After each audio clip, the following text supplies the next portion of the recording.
உன்னதராம் ஆண்டவர் இயேசுவின் அற்புதமான நாமத்தில் அன்பானவர்களே உங்களை வாழ்த்துகிறோம்.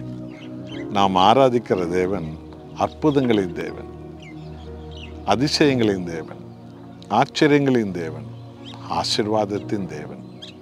எல்லாவற்றுக்கும் மேலாக மனதிற்கும் உள்ள ரட்சிப்பை தன் ஜனத்துக்கு தந்து இந்த பூமிக்குரிய வாழ்வில் மாபெரும் ஜெயத்தை கொடுத்து எல்லா எதிரிகள் மத்தியில், விரோதிகள் மத்தியில் இயேசுவின் ஜனங்களை உயர்த்தி காட்டுகிற தேவன். 18ஆம் சங்கீதத்தில் 16வது வசனத்தை பாருங்கள். தாவீது தன் அனுபவத்தை இங்கே நமக்கு அவர் எழுதுகிறார். உயரத்திலிருந்து அவர் கை நீட்டி என்னை பிடித்து ஜல பிரவாகத்திலிருந்து என்னை தூக்கி விட்டார். ஹல்லேலூயா. அன்பானவர்களே, நம்முடைய தேவன் பரலோகத்தில் வாசமாக இருக்கிறார். ஆனால் இந்த உலகத்தில் அவரை நேசிக்கிற ஒவ்வொரு மகன் மகளுடைய இதயத்துக்குள்ளும் அவருடைய வாசமாக்கும் ஆவியானுடைய பிரசன்னம் இருக்கிறது. இயேசு நமது உள்ளத்தில் இருக்கிறார்.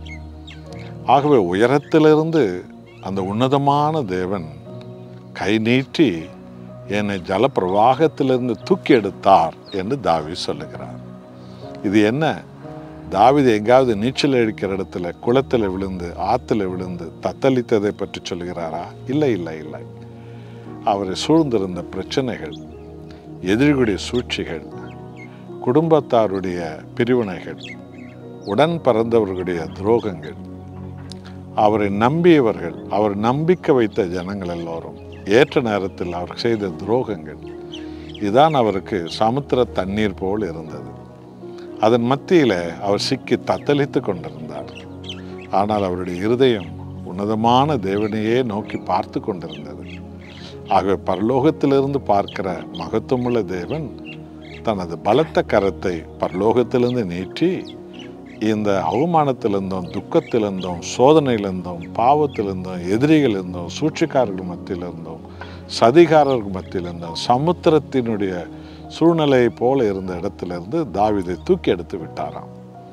இதைத்தான் உங்களுக்கும் நமக்கும் இன்றைக்கும் தேவன் செய்து கொண்டிருக்கிறார். இந்த சமுத்திர தண்ணீர் போலதான் உலகத்தின் பாவங்களும், போராட்டங்களும், சோதனைகளும், நோய்களும், மனித சூழ்ச்சிகளும், மனித விருப்பு வெறுப்புகளும் நம்மை சமுத்திரம் தண்ணீரை போல் சூழ்ந்திருக்கிறது. ஆனால் நாம் ஆராதிக்கிற தேவனோ அவருடைய பிள்ளைகள் மேல் தன் அன்பின் கரத்தை நீட்டி அதிலிருந்து தூக்கி எடுக்கிறார், உயர்த்துகிறார். இந்த நாளில் தேவன் இப்படிப்பட்ட மகத்துவமுள்ள தொடுதலை உங்களுக்கு தருவாராக. உங்கள் கடந்த காலத்தை எண்ணி பாருங்கள். எத்தனை குழியிலிருந்து தூக்கி எடுத்தார், எத்தனை மனித சமுத்திரத்தில் நம்மை தூக்கி எடுத்தார், எத்தனை சோதனை குழப்பத்திலிருந்து தூக்கி எடுத்தார், எத்தனை பாவ சேற்றிலிருந்து சகதியிலிருந்து நம்மை தூக்கி எடுத்தார், எத்தனை சோதனை கொண்டு வரும் சாத்தானுடைய குளம் போன்ற தண்ணீர் சூழ்ந்த போது தூக்கி எடுத்தார், நம்மை உயர்த்தி விட்டார். ஆகவே அந்த கர்த்தரை பற்றி கொள்வோமா? ஜெபம் செய்வோம். அன்புள்ள தேவனே, உமது ஜனங்களின் மேல் உமது பார்வையை நீர் வைத்து கொண்டிருக்கிற தேவன், பரலோகத்திலிருந்து உமது கரத்தை நீட்டுகிறீர்.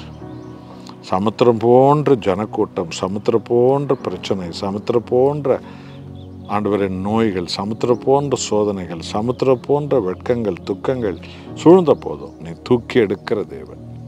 உமக்கு கோடி நன்றி ராஜா. உண்மையே பற்றி கொள்வோம் என்றால் நீ எங்களை தூக்கி தூக்கி உயர்த்துகிற தேவன்.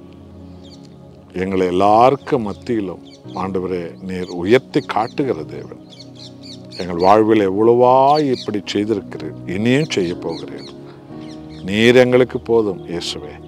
இயேசு நாமத்தில் பிதாவே, ஆமென்.